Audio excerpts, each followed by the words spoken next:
Are you consistent, or do you kind of fluctuate in waves? Yeah, that's a good question. It depends, actually.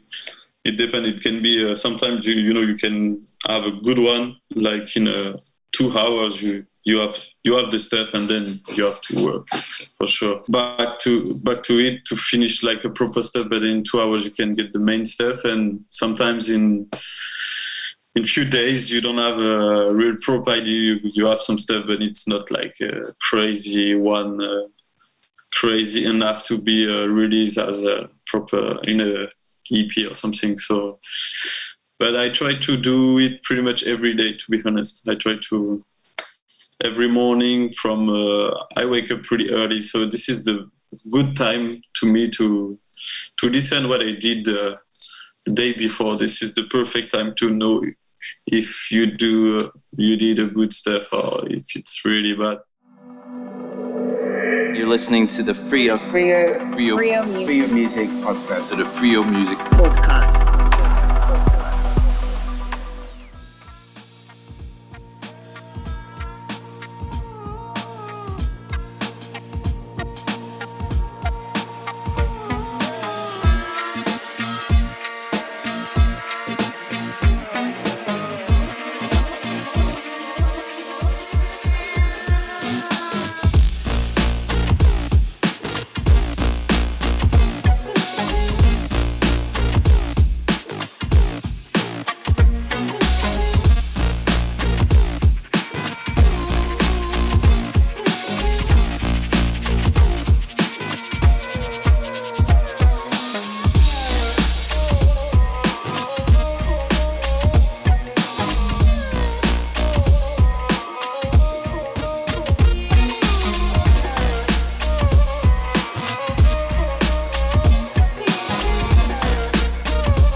My name is Fabien, and I'm a French producer from the southwest of France. I live in a town called Toulouse, and I play bass music mainly, and kind of a mix with the world music too, and trip hop influence is big to me also. So. Nice. And you released music under the artist name LIL FISH. Yeah, my artist name is LIL FISH. Yep, that's it. And I have another project called Super Chill, and I'm the beatmaker of this project, and the LIL FISH name again. And it's with a band, with singers and trumpet, bassist, and etc. So, but mainly my project, my own project is LIL FISH, and with my own world, with my universe. Awesome. So what got you into music when you were a young kid? Was there something that sparked your interest, or a song, maybe a parent who inspired you? Yeah, my parents were listening a lot of music, actually, so I think it just touched myself in a way, for sure.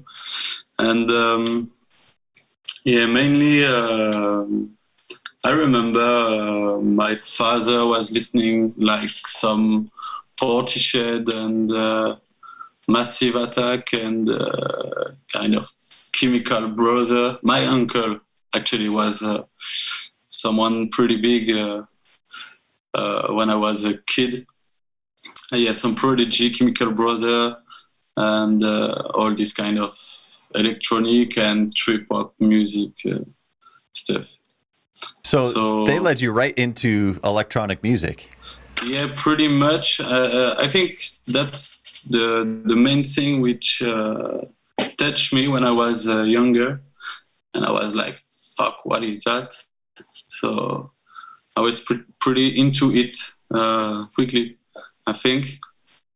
But yeah, younger, I was also listening a lot of rock and roll, heavy metal, or also hip hop, a lot of hip hop music, electronic music, pretty much everything. Even jazz music or classic music was pretty good. My grandfather was listening a lot of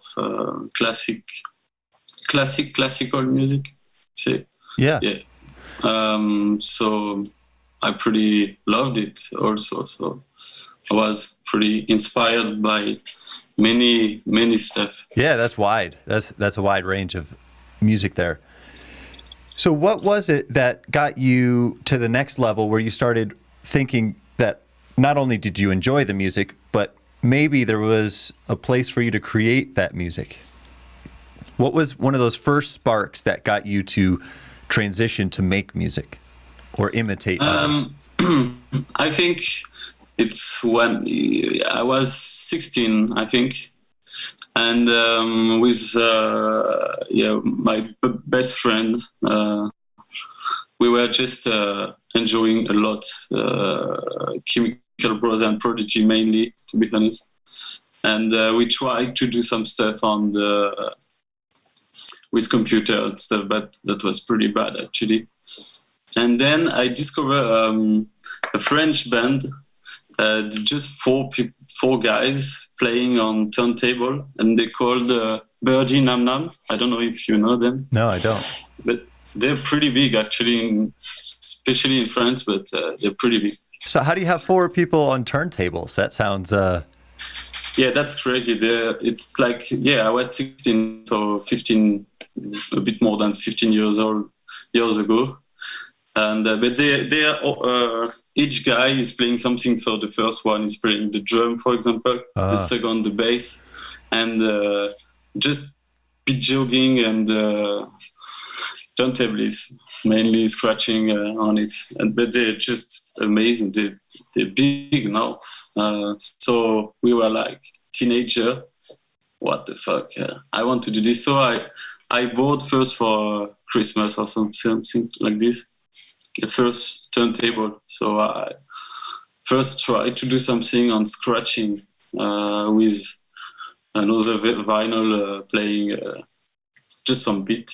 And the first stuff was like this. And then I began to record some scratch and with a trumpet and stuff like this to kind of create something with the computer and try to put some drum on it, some bass, etc., etc.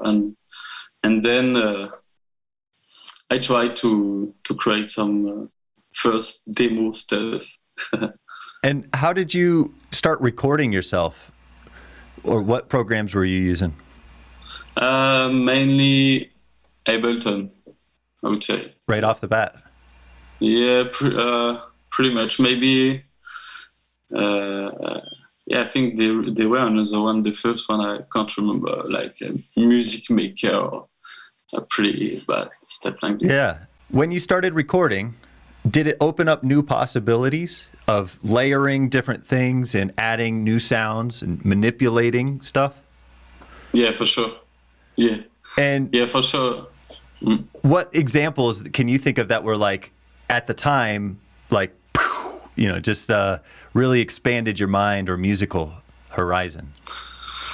Yeah, I think pretty much the Ableton. I mean, this kind of software was like, fuck, you can do pretty much everything what you want. You just take small samples and cut it and change some pitch and put some effects on it. And first I was just trying to manipulate it, some little stuff, some samples, and just stretch it and just try some stuff on it. And then you can create like a crazy atmosphere just with it. And then it was something pretty big first to me. Was there a point where you were all in on music? Was there a turning point in your life where you realized that music was going to be a path for you? I don't know how it really happened, but I just wanted to do something. So first I tried to create a lot of music, try to be good, and then I just met some people in this environment, and some people who organize some party and stuff like this. So I tried first to do a first DJ set, like maybe I was 20 years old or something, and then I tried to play just my composition on DJ set straight, but it's like a pretty big challenge, honestly. And day after day, pretty much just try to create my stuff, my own stuff. I think that's the biggest stuff to do. I'm still trying to find what I exactly want, but I think I have something pretty much. But that was the big thing, like what I'm gonna do, what is my style, my own stuff, what I want to show to people, and day after day I try to. And then I wanted to record a proper album pretty quickly, so that was a kind of own challenge. So I did it. Nice. Then I continued. Which album was that? The first one is called Fusion. Okay. And so when did you come up with your artist name, Lil Fish? I don't really know. I'm like pretty big passionate by environment and ocean and fish and all around those stuff. And I study on the same way I was studying this marine biology to a master. I don't know. It's like, I don't know for you how. Yeah, in college or beyond college. Yeah. That's so. I wanted first to work on this. So, but I did it. But I tried to do something on the music. Yeah, tell me about that. So what changed your trajectory, or what was that fork in the road that led you away from marine biology and towards music? I think I've been to the end of this, and I was at the end of my study. So I had to decide now what I'm gonna do. I'm gonna go in a proper job in the marine biology, or I try the big challenge is to try to do something on music. And at the same time, I played in a small festival, and I was playing my composition. It was like 4 a.m. or something. I was closing the festival just after the headliner, so I was pretty under pressure. That's great. And that was really awesome to me. Just the crowd was pretty happy about the set, and I just 2 guys came straight away, and one of them just asked me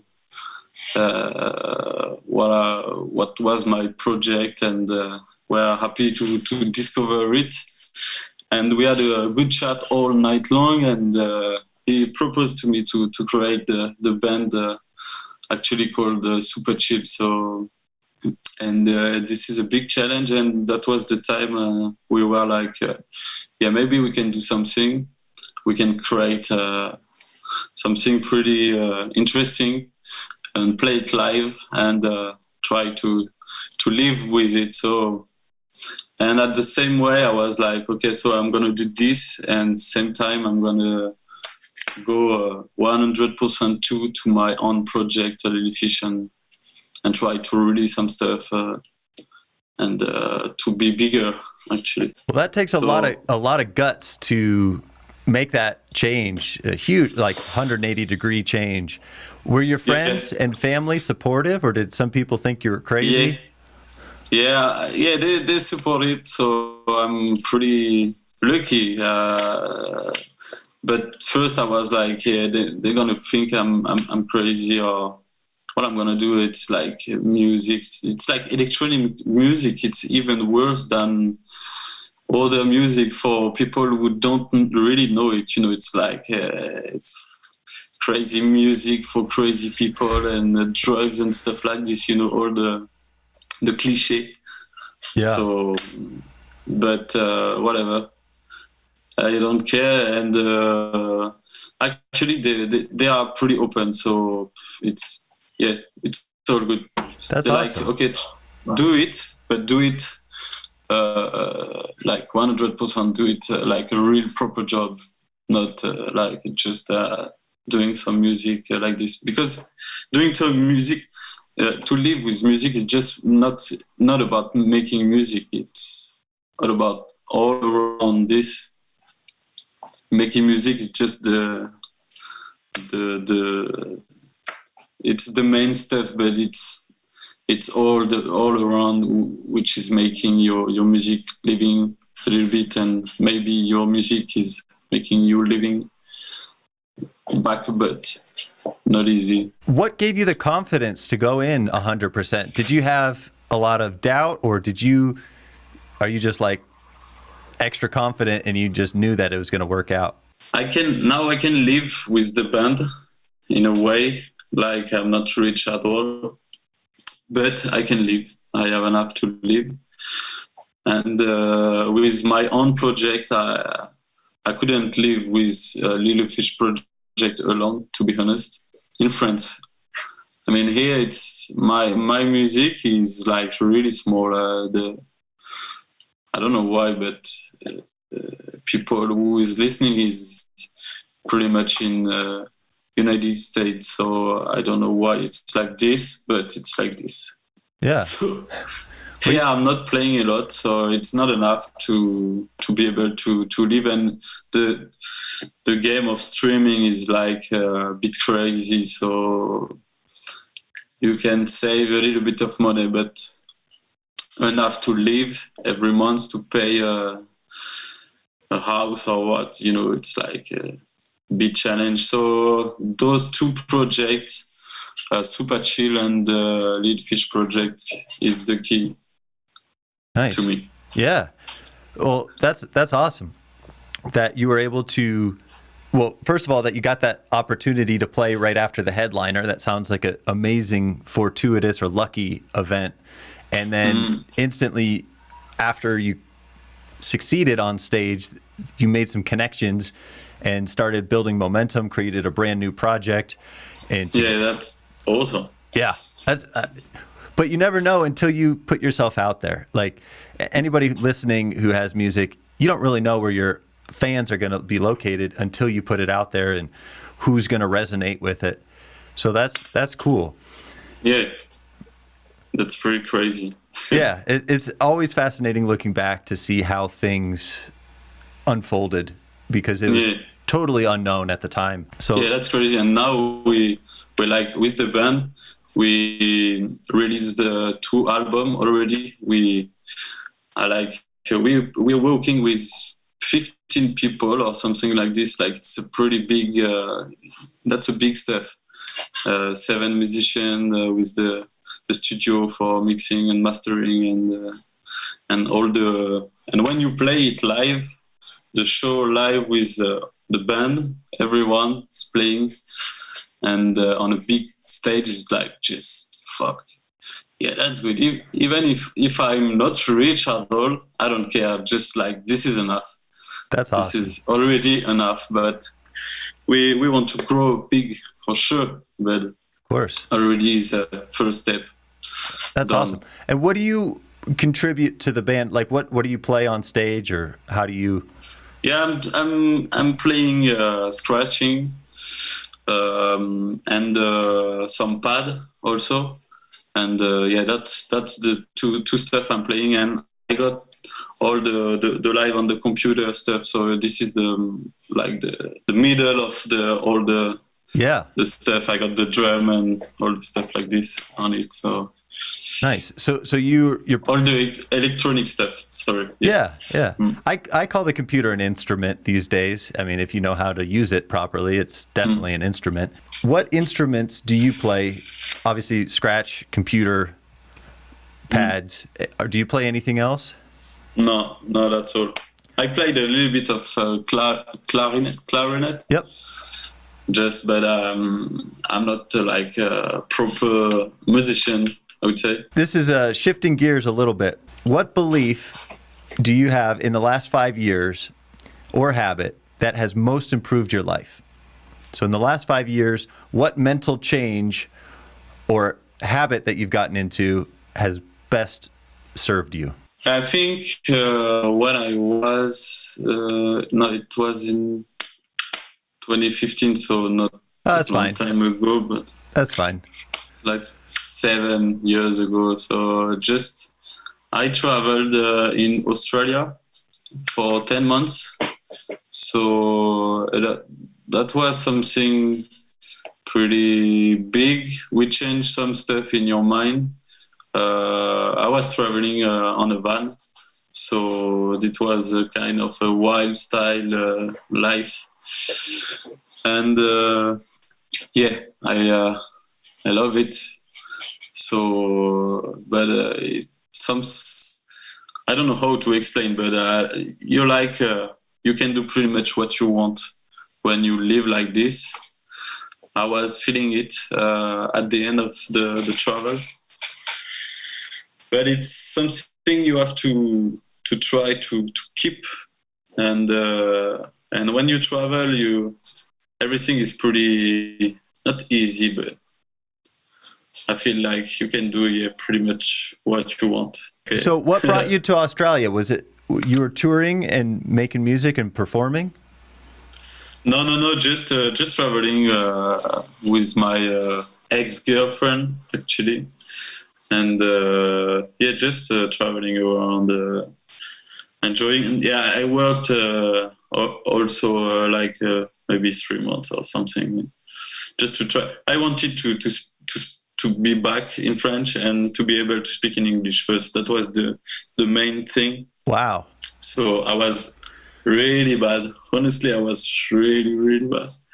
So you just put yourself into an English-speaking culture for, you said 10 months? Yeah. That's a long time, and you picked up English. You speak English very well. So you succeeded. Thank you, but before I couldn't answer to any question or something. Nice. Trust me. Well, that's cool. So that's a good step for music, actually. I mean, if you don't speak in English today, it's like really tricky. All the connection is mainly in English. So that was another step to get. Let's talk about a few of your tracks. The first one I'd love to talk about is Mantra.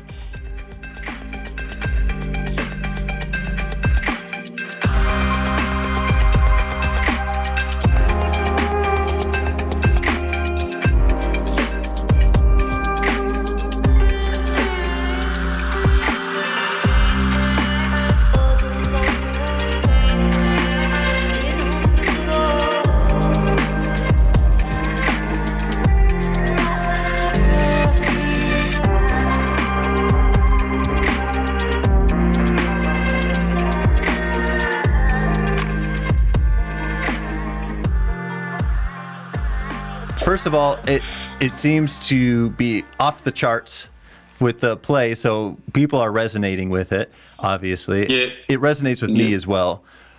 What was the inspiration, and are you a meditator? Do you do yoga? Mantra makes me think of meditation. Not really, but I was. That was back from this travel in Australia and a little bit in New Zealand too. Actually, 2 months.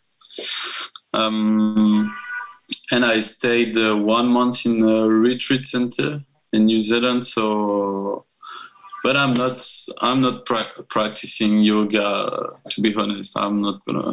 But you did it for a month. Is that what you said? I don't really did it, but okay. I was in a retreat center, so I was in the kind of this mood, Okay. And all people doing it, and I did all the stuff with kind of shamanic stuff, but not really yoga. A little bit of yoga also, but not like every day. I don't do it like every day, but I like the environment around this. And so I think that was the main thing which inspired me, and all the landscape in Australia, of course. Talk to me about that. So how do you take the landscape and put it into a song? I don't know. Good answer. Yeah, no idea. So yeah, I think it's just a kind of feeling. It's just, I don't know. I did some I think the more emotional songs are inspired by landscape, I think. I'm just thinking about this now, but I think it's this, yes. So mantra is mainly landscape, I would say. it seems like travel has had a big impact on you. Would you agree with that? Yeah, for sure. And so you said Australia, New Zealand, any other places that you've traveled to that have really impacted you? Not that much. I think that was the biggest stuff for sure. Nice. Yeah, this one was the... And so going back to that song, there's some really clean sounds. So like the hi-hats, in my opinion, or the sound almost sounds like a crystal. And there's like vocal samples and really immersive soundscapes. When you're creating a song, how do you pull in the sounds and also reject other sounds that don't fit? What are some of the criteria that you use to select your sonic soundscape? It's hard to answer like this, like shortly. I'm gonna speak again and again. Speak too much. Yeah, I would say it's like a big immersive stuff, and I got the idea in my head, so I try to find the stuff which is going to this way, or trying to find something pretty similar to it, or even just sometimes just trying to layering some stuff and try to listen what is work with what, and just to try to make it logical with the frequencies, also with the instrument, and try to understand how to try to make all fit together. And it's pretty much mixing also is a big part of it, like really technical stuff, but I think it's a big part of it. It's just about feeling, I would say, again. Yeah. Sometimes it's working, sometimes nothing happens, it's like. And how do you stay in a positive mindset when things are not working? You're trying to add that next layer and it's just clashing or it doesn't fit. Yeah, if it doesn't work, I'm not gonna take too much time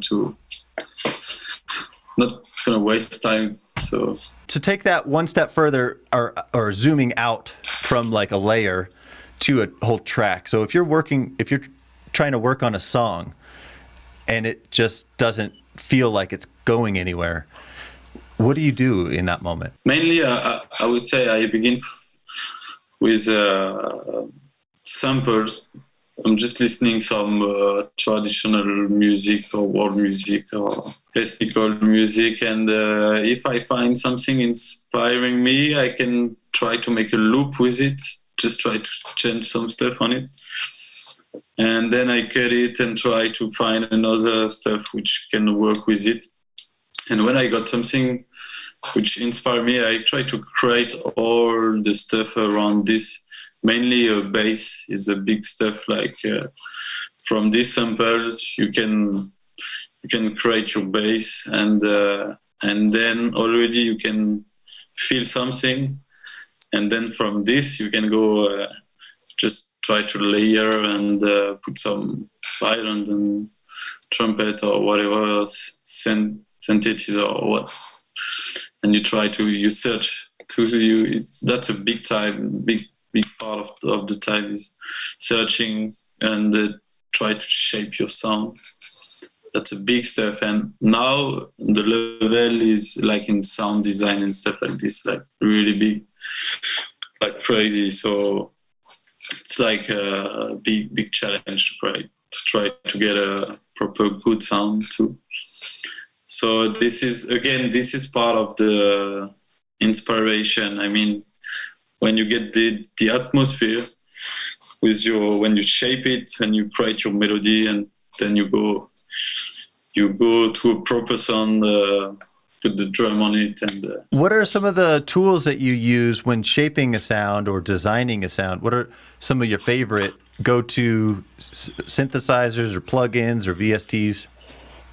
Yeah, not much actually. I'm not the guy who is buying a lot of stuff. I'm lazy to learn everything. So I prefer to use just some stuff and to use it properly. And so just mainly an equalization. Yep. The fab filter is pretty good actually, and I use Serum a lot, and many Contact stuff too. All the bank from Contact, not all, but yeah, a lot. Do you find yourself more creative at particular times? And what I mean by this question is, like, do you consistently make music? Like, maybe you're putting out music every month or whatever, or do you seemingly put out like 5 tracks in a month and then 0 tracks the next month? Are you consistent, or do you kind of fluctuate in waves? That's a good question. It depends actually. It depends. It can be sometimes you can have a good one, like in 2 hours you have the stuff, and then you have to work for sure. Back to it to finish like a proper stuff, but in 2 hours you can get the main stuff, and sometimes in few days you don't have a real proper idea. You have some stuff, but it's not like a crazy one, crazy enough to be released as a proper in a EP or something. So, but I try to do it pretty much every day, to be honest. I try to every morning from I wake up pretty early, so this is the good time to me to listen what I did the day before. This is the perfect time to know if you did a good stuff or if it's really bad, straight away. Yeah, then I try pretty much every day. Honestly, I'm making music every day, and sometimes I try to stop and just few days try to be back, and you better. So pretty often when you're back with a week stop or something. And then when I play gig with the band, for sure I stop for short time, like a few weeks. So I'm just like trying to compose for myself, for the band, super chill, and other collaboration and for other remix, and so it's like a big long job to do. I have always pretty much 15 tracks to finish. So just a rolling 15. So once you finish one, there's another one that needs to be done. Yeah.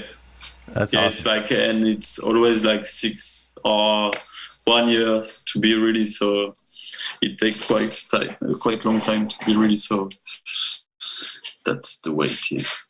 So you said you create more or frequently in the morning. And do you start out like in the morning, you maybe get a cup of coffee and sit down at your computer and open up the previous day's work? Do you start there, or do you start from a blank slate? Pretty much from the day before. Yeah, pretty like to listen it and you're more back from it, I would say. Yeah, you kind of Not cleaned too your focused. ears over the night. So you got fresh ears when you listen. When do you start a new track? Because obviously you've got to start a new track eventually. What's the maybe catalyst or spark that starts that new track? I don't know. It's just when I want to do something, I try. It can pretty much, it happen pretty often when I'm doing something I'm just working on a track, and you find another idea. You're like, fuck, that's really dope. I'm gonna keep it. I'm gonna put it on the side and just go to a new one, and I go straight to a new track. And I prefer to catch the inspiration at this moment and write it straight away, put it on the side, and be back. And so when you say an idea like hits you and it doesn't belong in the existing song, you need to create something new for it. Is this like a melody? Is this a sound design, rhythm? What is it typically? Yeah, it depends. Okay. Honestly, it depends. Yeah, pretty much everything. Sometimes just a drum just can be. But you recognize that there's something unique or beautiful about it, but it just doesn't work in the existing project. So that sparks the new project. Is that right? Yeah, that's it. Exactly. What advice would you give to a young musician starting out today? I think it's the main stuff is to work pretty much every day. That's the stuff. That's the motivation, is the stuff. Like, you have to be passionated. You have to be. If you're not, just don't. I think don't try it. Or maybe you're super dope, like, and you do crazy stuff straight away. But that's a big thing, and you have to be on it, like, pretty much 100%. It's like you never really stop. So it's like it's not like a proper job. Like, you go and you Clock out. you finish your day, and it's So you never really stop. So that's the good way, and also it can be a bit tricky sometimes. You have to try to stop, and but also it's like I think a good advice would be to be really good on the social network. I think that's one of the key today. It's not. I'm pretty bad to it. So, but for a young one, I think it's if you're making good music, you're good in social network. I think you can do something pretty quickly. Well, speaking of networking, you've connected with some very, top tier talent. And obviously, you belong in that tier yourself. But how are you able to make some of those connections? Closey comes to mind, David Starfire, and others. How do those collaborations start? For Closey is the first who I met. That was on a gig in Paris. And I was opening the party, and just I knew her already a little bit, but that was I think 7 years ago. So she discovered my music too, because I was playing just my own production. So there were nobody in the at the beginning of the party, but Closey was there with a good DJ and producer too. So I like Culprit also. I don't know if you know him, but he's like a pretty big producer in dubstep-based music. Yeah. So I met Culprit and Closey, so that was pretty dope. And the connection with Closey was really good. She's really, really nice person, really kind. So the connection was easy, and we were like, honestly, I was pretty much feeling the unique guy who were playing this kind of world music, world bass, world trip hop. So when I listened to her, I was like, yeah, good. She's playing. We understand each other, I would say. And then from her, we did a collaboration together on a track on the album Fusion. The album was an album with 6 collaboration actually.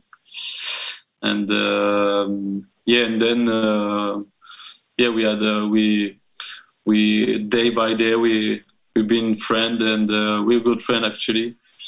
And then she pushed me to the label, to Gravitas recording also, and which is a good recording label in the world-based music, and her label by the past too. So, and then from them, I just did some other connection, like David Starfire was pretty much the last one, I would say, and that's really dope. Really glad about this. So it sounds like you said that social networking, or maybe digital social networks, aren't your thing, but it sounds like you're networking at all the shows. You're creating bands after a set. You're joining record labels after a set. That's pretty cool. How do you put yourself in the right place to make those connections? I don't know. I would say just to put the music on internet and try to share. I think SoundCloud was something by the past for connecting people. And a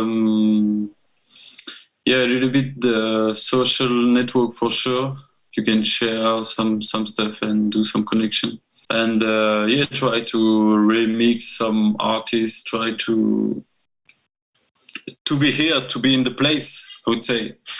I think that's the pretty much. But also, for sure, you try to, for sure, when you discover an artist who is playing pretty much the same kind of music, for sure you're glad to discover it and try to connect and try to. I love to do some collaboration, so I'm pretty often asking and proposing some collaboration, and in the other way, some people are asking me to collaborate or remix or stuff like this. So you mentioned earlier some of the mixing process that you do obviously after creating the foundation of a song. Do you enjoy that, or do you like creating layers more? The mixing part, you mean? Yeah, the mixing part. Yeah, I don't know if I like it, or it's like a big, like I can't do an easy track. I don't know why. That's a bad thing to me. I think a good track is good with nothing, but I can't do. I'm not good to do this. I'm doing like with 100 layer step and drum and blah blah blah. So it's like too complicated sometimes with too many stuff. So the mix can be a big part, a big job, and you have to be really focused. It's like a big job, and I never studied it, so like how to do it properly. So I'm doing it just with myself, with some tutorial on YouTube and stuff like this. But I'm not a proper mixer. Well, you didn't get trained traditionally. I'd say you've certainly figured it out by the sound of it. But that's cool. What strategies or techniques that you use do you think are underrated or underappreciated? That's a good question. Like I think the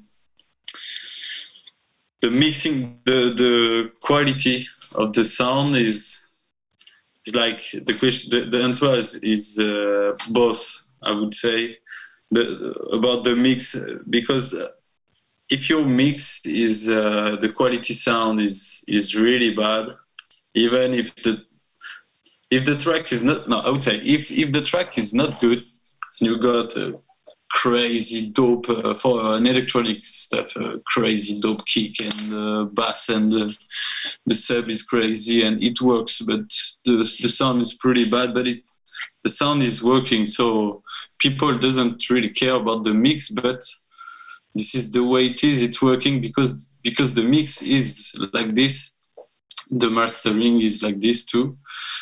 And but so in the other way, if the sound is good, even if the mix is bad, the sound is good. If it's a good sound, this is a good sound. We don't care about the mix. I I think this is what I think. So the mix is it's kind of something which people, I think, like they don't care, but in a certain way, for sure they will care. But they don't know it, but that's gonna do something and they're gonna hear it. Well, when do you know one of your tracks is finished? How do you know that? I never know. You never know. Okay. No, that's crazy. So that's crazy. Just today I was like, fuck, I think this one is done. And the next day I'm like, no, I need to change this step. It's never finished. It's finished when you say it's finished. You have to finish it. This is the deadline. Stop it. So do you set a deadline for yourself? Yeah, for myself or even for the release. You know, you have, when you release something, you have to respect some deadline. So, and for me too, I have to put some deadline to me. For sure. It can take ages to finish a proper sound. So you have to be straight and to be efficient. Do you struggle with perfectionism? And if so, what strategies do you use to combat that? I think I just to try to listen some other stuff and try to take a little bit of distance and just, I mean, like when you really focus, I think everything for everyone is pretty much like this. I'm working on another project. I'm helping someone for a trip-hop project at this moment.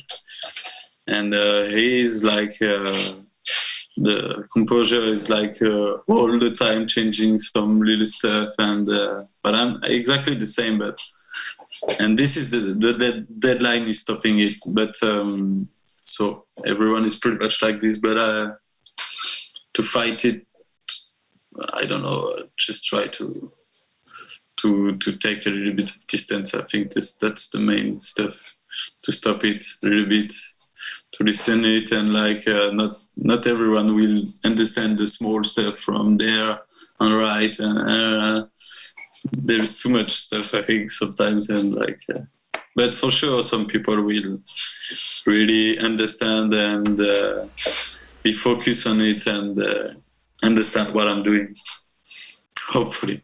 Well, I think you're absolutely right that eventually you're trying to manipulate something that's just so minor that people aren't going to hear it in the mix, the average person. So you've got to let it go. How do you feel about your music after you release it? Is it a relief, or do you listen and be like, oh man, I wish I changed this or that, and I got to do this different? No. When it's done, it's done. It's done. You off your chest. No. You let it go. Yeah. I leave it, and I don't even listen it again, to be honest. I will listen just maybe one time, and then it's done. So this is not mine anymore, pretty much. That's what I feel. This is finished. I'm happy. I leave it, and now go for another one. What approach do you use when you're performing live solo? What gear do you bring on stage, and how do you set up your performance? Pretty much, I'm just doing a DJ set. And more and more, I like to mix some my production with other stuff too. So like this, I can do a really proper mix. Like when I create a mix, it's like when I'm creating a proper sound. It's pretty much the same work. It's kind of a big thing to do 1 hour, one or more. Just working all together. I really try to be, to make it just like perfect. I'm trying. So with the melodies all mixing together, and so this is pretty much what I'm doing. A DJ set. Obviously, people around the world in the last 2 years, the music industry basically stopped on a dime. I'm sure that affected you as well. What have you learned in the last 2 years, and or where do you think the music industry is going in the future? That's a big subject. We will see. It's all changing so quickly, so I have no idea about what it's gonna be tomorrow. Maybe someone spoke to me about the blockchain in the music, so I don't know how that's gonna be in the future. For the moment, that's mainly Spotify is the biggest stuff now in streaming, YouTube also, yeah, that's it. So there's a few other tracks that I would love to discuss briefly with you. Sweet, which is also on the Mosaic album.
It's a beautiful track, and there's really like a distant saxophone and long reverbs, and it's spatial too, so it's bouncing left and right. What was it about that track that got you fired up or inspired you to create it? I think for this one, I was thinking about Bonobo's track. I don't know if you know him. Yes, I do. Yeah. So I'm a big fan of him, and mainly for the first album he did by the past. So I think, mainly inspired by him. I don't know why. Maybe the bass. I think that's the melody of the bass. But then it's some part are a bit darker. So, but yeah, I would say just Bonobo. I don't know why, but I remember when I think about this one, it's like I did it maybe 4 years ago. So it's been a while. When I think about this, I remember about Bonobo. Yeah. When do you try and create your own thing from scratch with no inspiration? Do you ever do that? Yeah, I think just from a scratch, you mean? Or yeah, from scratch. Yeah, I did it by the past, but yeah, it's quite a long time ago. But yeah, for sure, from scratch you can just you got the rhythm because you can cut with the pota, and you can do the melody. Also, if you use you scratch on an instrument, violin or trumpet or something like this, and yeah, already you have something. You can go for proper stuff with just this. Yes, for sure. When you're not feeling productive, what do you do? Or creative, what do you do? It depends, but I go outside. I think that's in nature. That's the best stuff for me to just quit. And I can play a little bit during winter. I can play to some video game a bit too. And but I'm not that. That's not a big step for me. Yeah, I try to just stop and do some other stuff and think about different stuff and just be focused on not only just try to quit. And that's the good thing for me is I have two big projects. So that's a huge balance to me. Like I can go for one project, or if I don't feel inspired by this, I can go to my own and do some more weird stuff, and it depends. So that's a good, for me. That's good. I don't have to be in the one project. I can do both. So I think that's important, though, to not force it as well, and to get outside, to change your environment, or to switch gears, switch projects, switch tracks that you're working on. What outside of music inspires you? You mentioned you like to fish, you like to bike ride, get outside in nature. What other than music really gets you excited? Yeah, I think art, or pretty much every kind of art is interesting and can inspire me. And where in France, we're pretty lucky. I love the architecture of all the town. I think the many places are really nice, and I like the atmosphere. For example, we're working in the street, the night, it's raining a little bit, just some lights. Just this kind of stuff is like really inspiring for me. This kind of atmosphere, or even nature, like I said already, like a big landscape and nice place. Or it can be also sometimes just like you drinking a coffee in a place and just listening some stuff. And you don't really hear, but you can hear just some notes, not really the full music, but just the few notes you can hear from this. And you got you got your own sound in your mind, and you're like, yeah, I got something. Sometimes I'm like singing with the phone on, try to keep the melody, and mostly it's pretty bad, but. And then you go home with that melody captured, and then you try and reproduce it in a cleaner way. Yeah, I tried, but it's exactly, that's it. Yeah. Over the years as a musician, what have you gotten better at saying no to? To not to do, you mean? Yeah, exactly. Okay. To smoke. So you quit smoking? No, I tried. I'm trying. But it's really difficult. And is it cigarettes or marijuana, pot? Yeah, both. And why do you think it's important to reduce that? It depends. I mean, sometimes it can help also, but it can also be bad. It's like everything. When it's too much, I think it's like everything. Someone is drinking too much.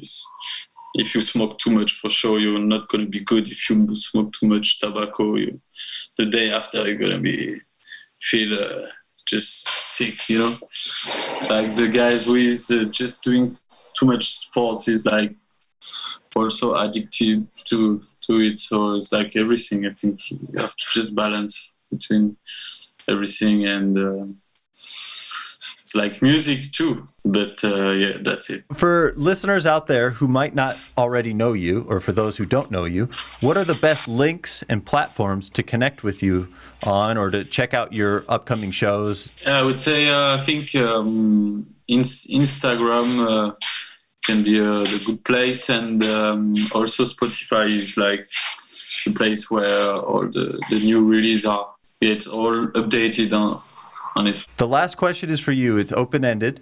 Is there anything else that you would like to share? With people, I don't know what can I share, except today I can share my music. This is my unique way to communicate in another ways than chat, you know.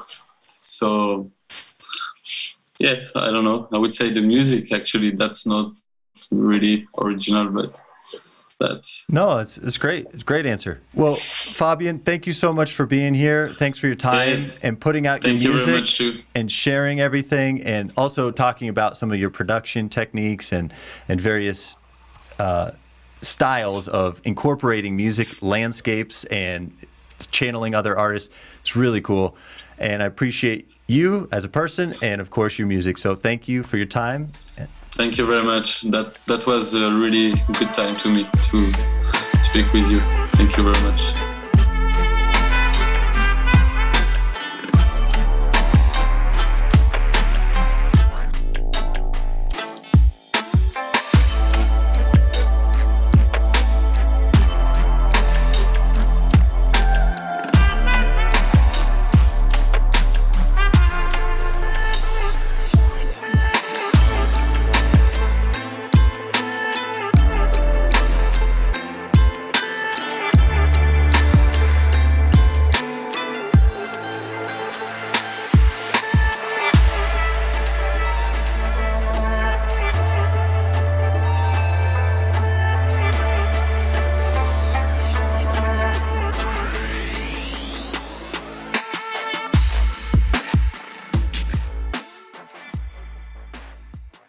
You've been listening to the Freio Music Podcast with Michael Morahan.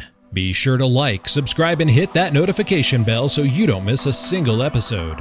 And don't forget to share this podcast everywhere. Thanks for listening, and until next time, stay tuned.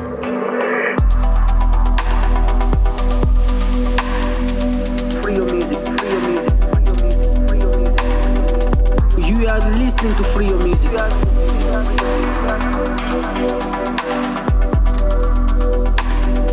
Stay tuned. Stay tuned. Stay tuned. Stay tuned.